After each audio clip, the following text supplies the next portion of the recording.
October 20th, 1982, Moscow, Soviet Union.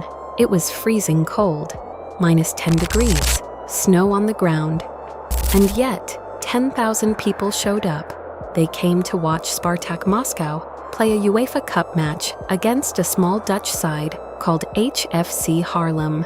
Not the biggest game of the season, not a final, and just a regular European tie on a bitterly cold October night. Nobody expected what was about to happen, and nobody, for the next 7 years, was allowed to talk about it.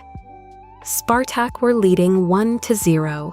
With the score comfortable and the cold unbearable, some fans decided to leave early. They made their way down the icy staircase of the East Stand, the only section of the stadium that had been opened that night. Stadium officials had decided to open just one stand. The crowd was small, they said, no need to open the whole ground.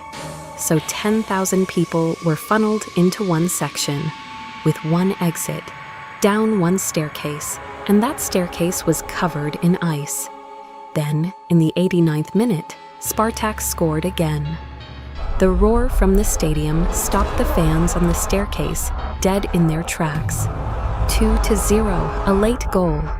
The crowd inside erupted, and the people who had already left turned around. They wanted to go back, to celebrate, to see the final whistle. So they started climbing back up the same staircase, the same icy staircase that thousands of people were still coming down. 2 rivers of people, moving in opposite directions on a sheet of ice. The first person fell somewhere in the middle. Nobody knows exactly who. Nobody knows exactly how. But when one person fell on that ice, the chain reaction was immediate. People stumbled over the body. Then others stumbled over them.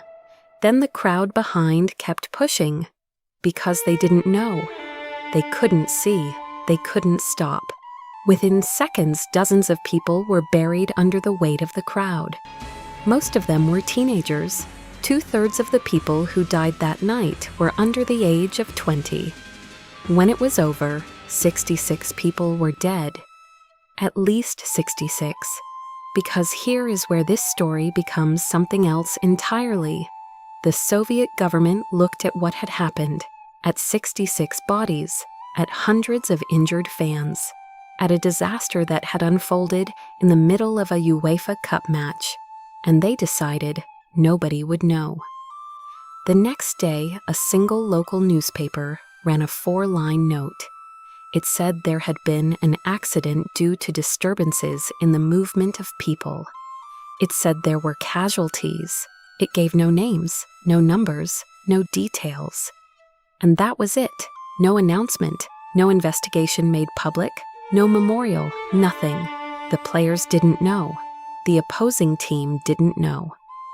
The fans who had been there that night were told, quietly, firmly, not to speak about it. The Soviet Union had decided this disaster did not exist. For 7 years, the families of the victims grieved in silence. No public acknowledgement, no justice, no answers.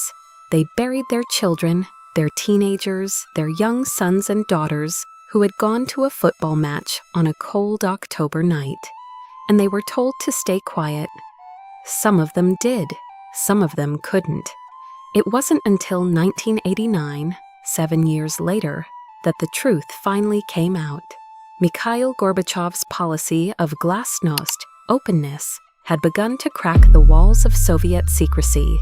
Long-hidden tragedies were surfacing, and Luzhniki was one of them. When the story finally broke, the real numbers began to emerge. Witnesses came forward.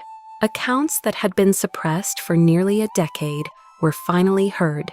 The official death toll remained at 66, but independent investigators, witnesses, and survivors told a very different story.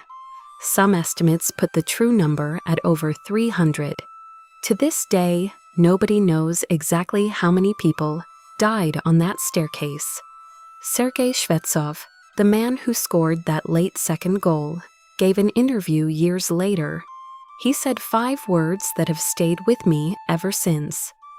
I wish I hadn't scored. A man who spent decades carrying the weight of a goal that turned a celebration into a catastrophe. A goal that made people turn around. A goal that sent 2 rivers of fans colliding on a sheet of ice. He didn't cause the disaster. The icy staircase did. The single exit did. The decision to open only one stand did. But he scored the goal, and he never forgot it. This is what football can hide.